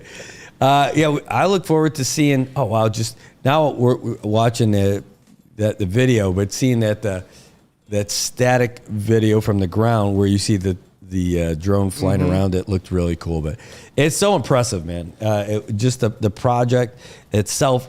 If it wasn't involved with the charity, it would be pretty awesome all by itself. But that makes it even more impressive that you turn something like this into something that helps a whole lot of people. Yeah, and that's the thing. These projects, because they're so enormous in size and scope and planning, it would be amazing by itself.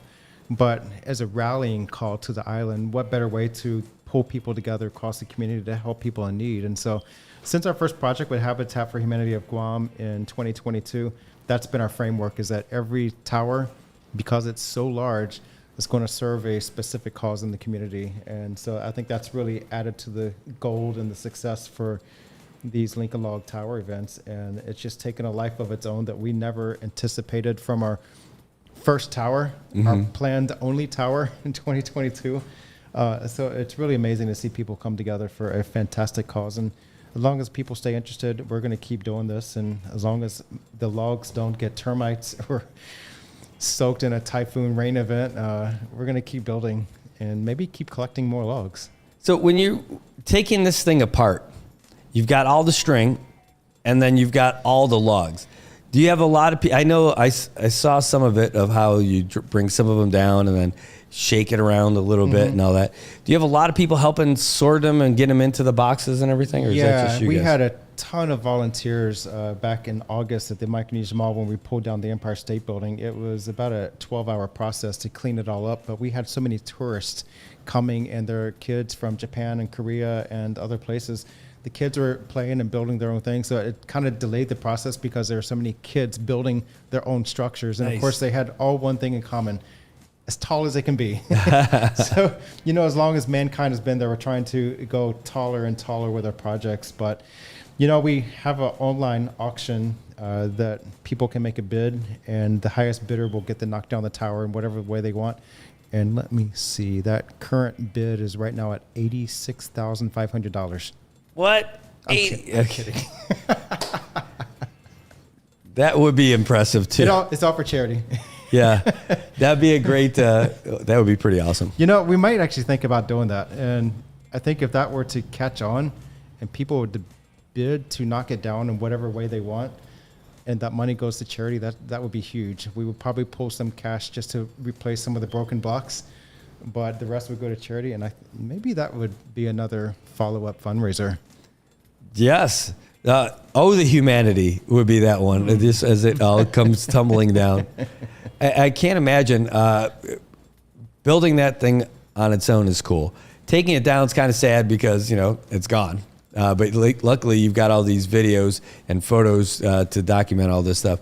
But the lasting impact really is that you guys are going to be feeding a ton of kids who otherwise would be nutrition deprived in the whole community. And that's the goal. And we're helping Lori expand her operation with Be Heartfelt and feeding kids, and not just a one-time feed, but sustainability and cost you less on Guam. They've been tremendous partners supporting the charity even outside of this event throughout the year. And so they're consistent and they're reliable. And so whatever your job or career is, as long as you're reliable, accountable, and dependable, it's win-win-win. And that's what we need to do, whether we are cleaning urinals at a school or running the government.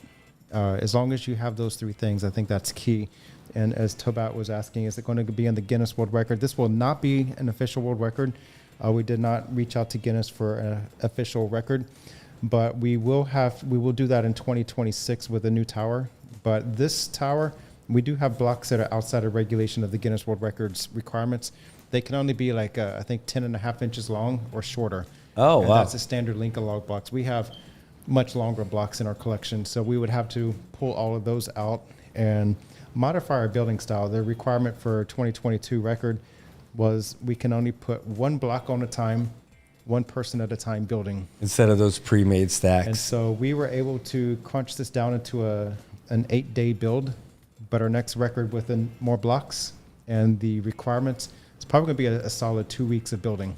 Wow. Very long, and we're going to have a ton of volunteers because we're going to be needing to have volunteers to serve as witnesses. We need at least 2 volunteers for every moment of building in process. No kidding. If we don't have a volunteer, the building stops. And so it's all about the documentation process. So it's going to be a very long, drawn-out process in 2026 when we do this again.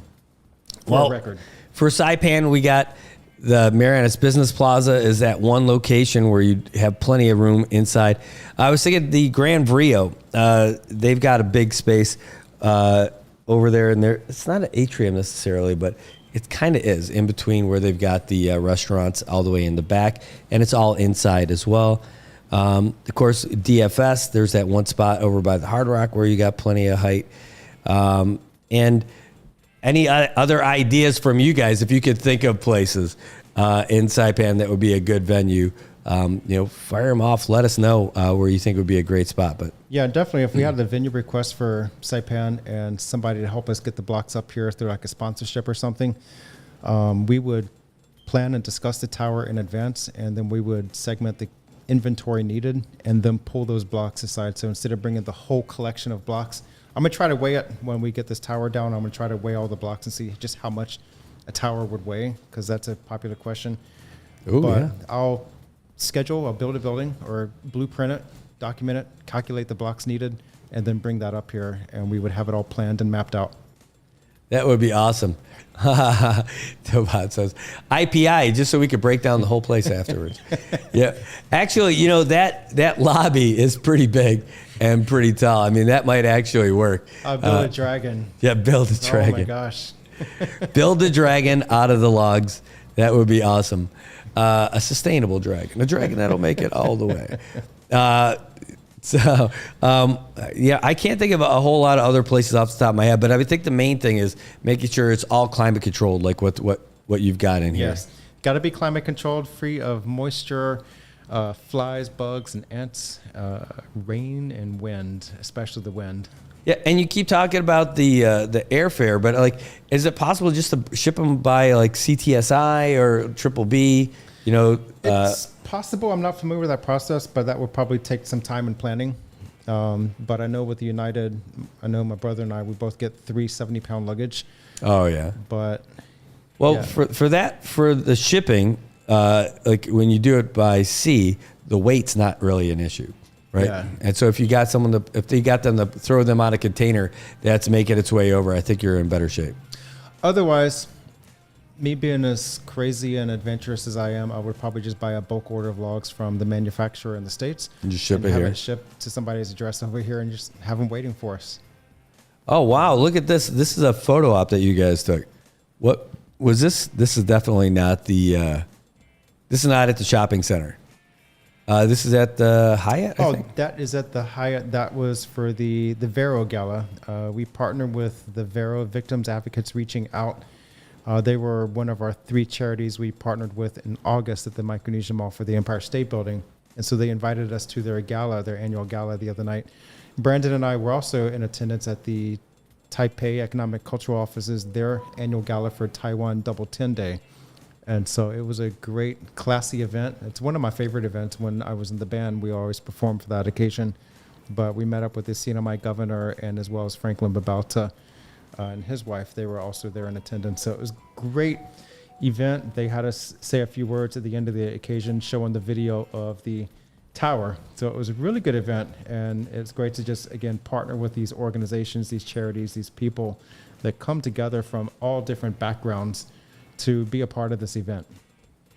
Well, it looked like it was a great event. And all I know is that you guys have been doing a lot of stuff that's gotten a lot of people pretty happy and excited about not just what you're doing for the weather, but what you're doing for the community and just what you're doing for Guam. You're giving a really good, a really good amount of exposure for Guam itself. Mm-hmm.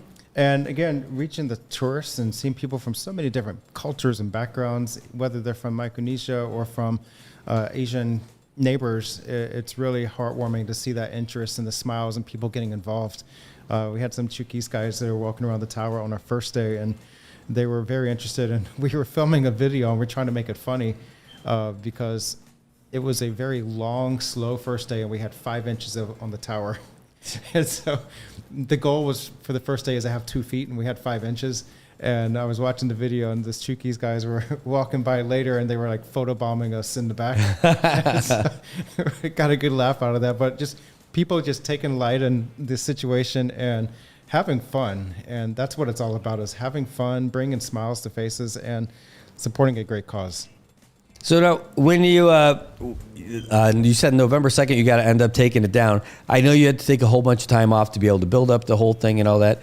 Does it require a whole lot of time for you guys to break it down? You got to take a lot of time off for that as well?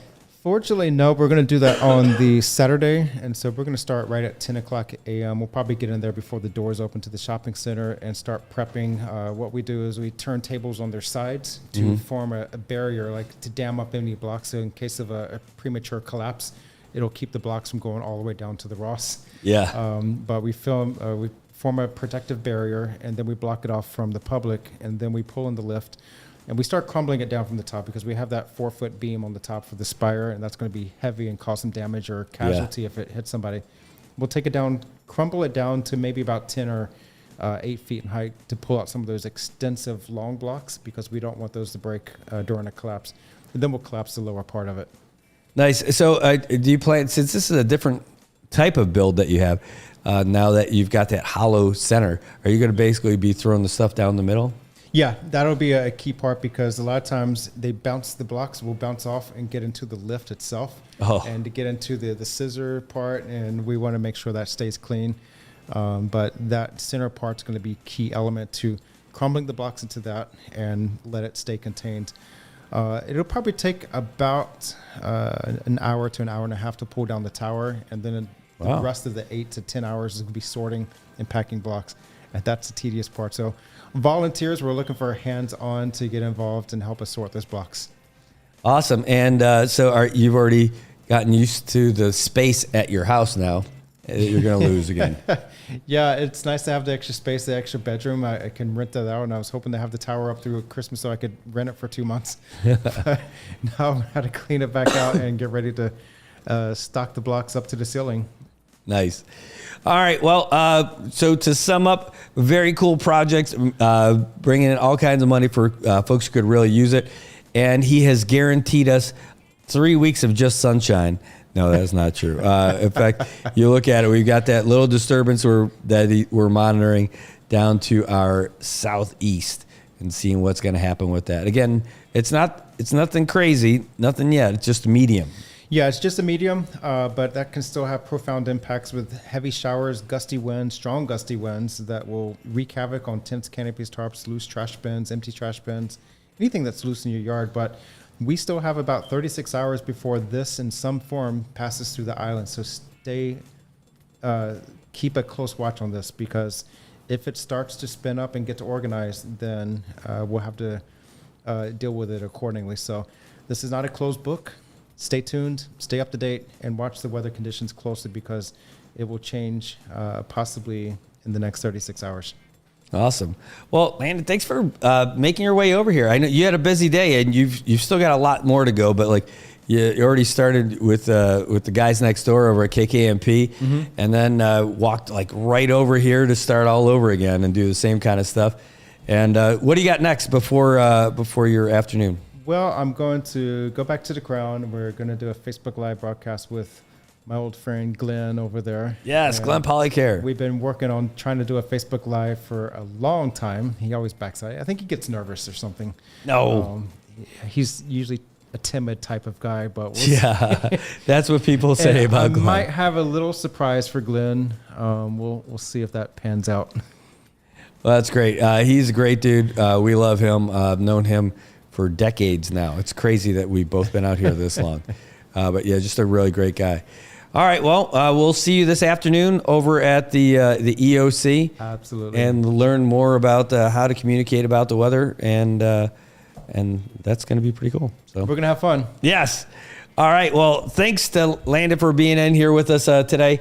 In fact, here, let me change that, because now it says that's me. It's not. There we go.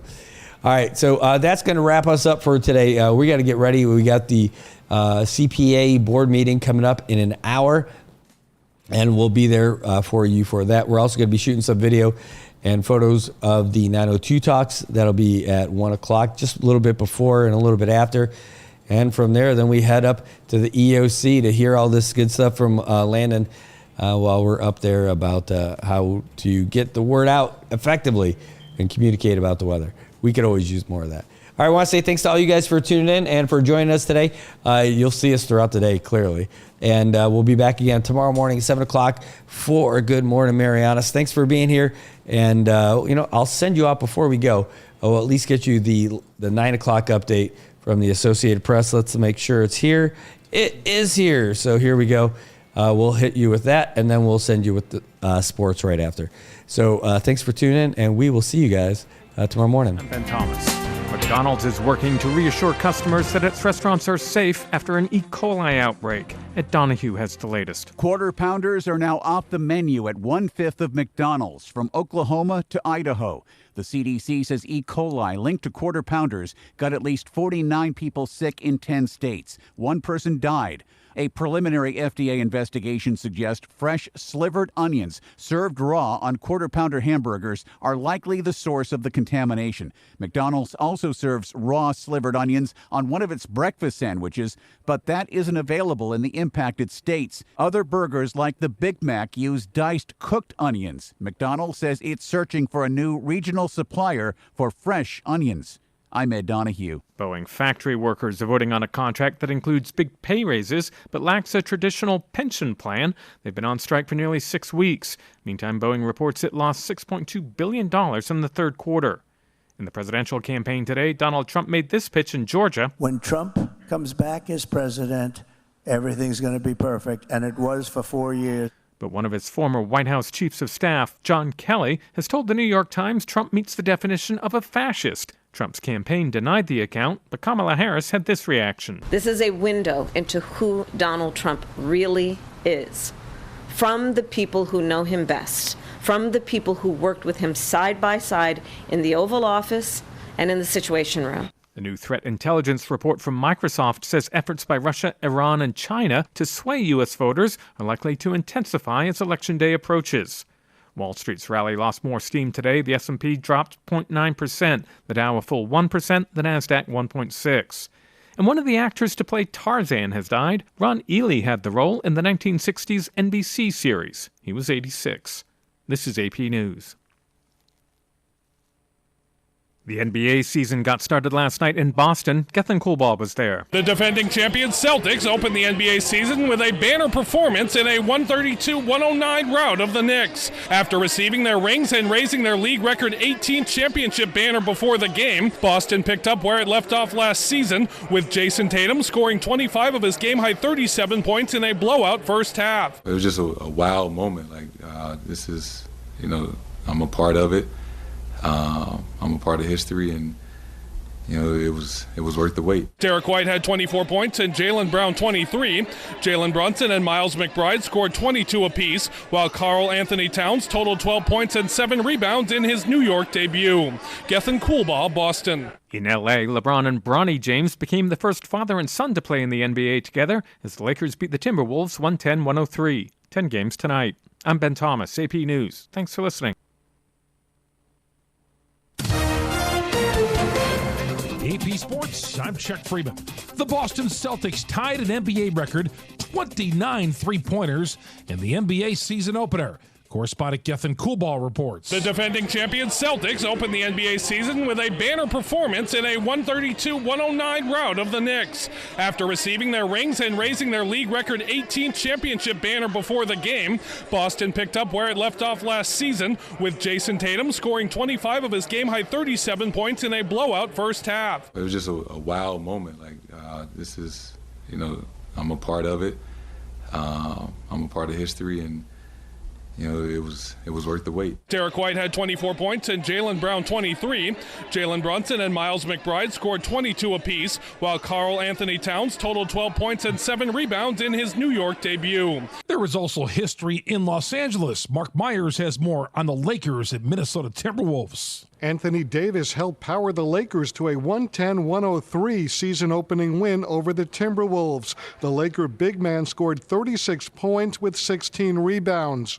Coming into camp, ready to go, trusting the work that I put in all summer, and just translating into the regular season games. During the second quarter, LeBron James and Bronny James made history by becoming the first father and son ever to play together in an NBA game. LeBron, beginning his 22nd NBA season, scored 16 points. Bronny logged 3 minutes and did not score. Anthony Edwards topped the visiting Timberwolves with 27 points. Philadelphia 76ers All-Stars Joel Embiid and Paul George will miss the season opener against Milwaukee tonight. Could miss more games as they return from injuries. Fernando Valenzuela, the Los Angeles Dodgers pitching ace who won the National League Cy Young Award and Rookie of the Year in 1981, has passed away at the age of 63.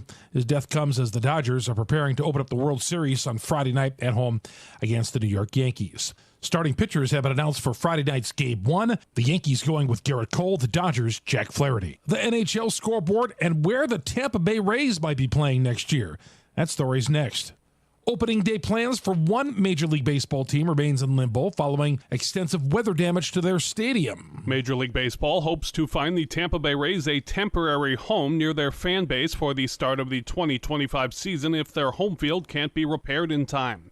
Tropicana Field's Fabric Dome in St. Petersburg was shredded by Hurricane Milton's winds. A number of spring training sites around the area have been suggested as temporary homes. MLB Commissioner Rob Manfred said on a recent podcast that the league wants a location for the Rays in the region if possible. A complete damage assessment of Tropicana Field is underway. Results are expected in early November.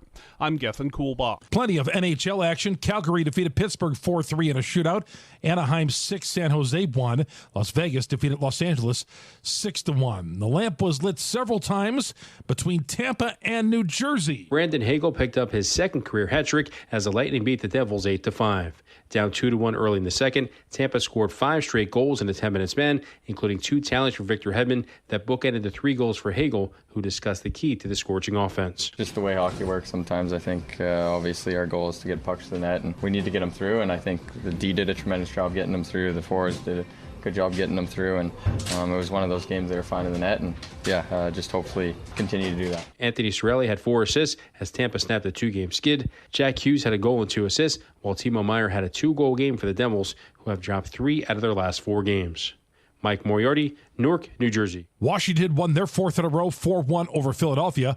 Philip Gustafson had a terrific night again, 24 saves in Minnesota's 5-1 win over Florida. Buffalo topped Dallas 4-2. Nashville ends their season-opening 5-game skid. The Nashville Predators finally broke into the win column, beating the visiting Boston Bruins 4-0. UC Saros returned to his Vezina Trophy caliber form, turning aside all 33 shots he faced for his first shutout of the season and the 24th of his career. Former Norris Trophy-winning defenseman Roman Josi had 2 helpers, winger Luke Evangelista had 2 points of his own, and veteran center Ryan O'Reilly had a goal or an assist as well. O'Reilly says that while getting that first win feels great, he knows that his Nashville team can be better. Feels very good. I thought just as a group, though, as a whole, our intensity was much better. And again, not a perfect game, still made mistakes, but just the way we kept fighting.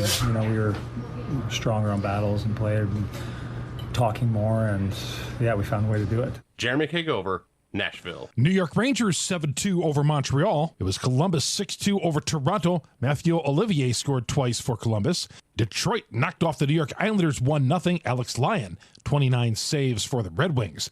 Winnipeg defeated St. Louis 3-2. Danton Heinen had 2 of Vancouver's 4 first-period goals as the Canucks defeated Chicago 6-3. Colorado 3-2 over Seattle. In overtime, Carolina beat Edmonton 3-2, and Ottawa shut out Utah 4-0. Chuck Freeman, AP Sports.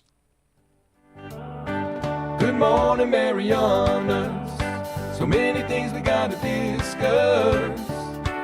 Happy day, Tirawami greetings to Rhoda, Guam, Saipan, and Tinian. For all your island news from a beautiful place with Pacific views. It's always so much fun on Good Morning, Mariana.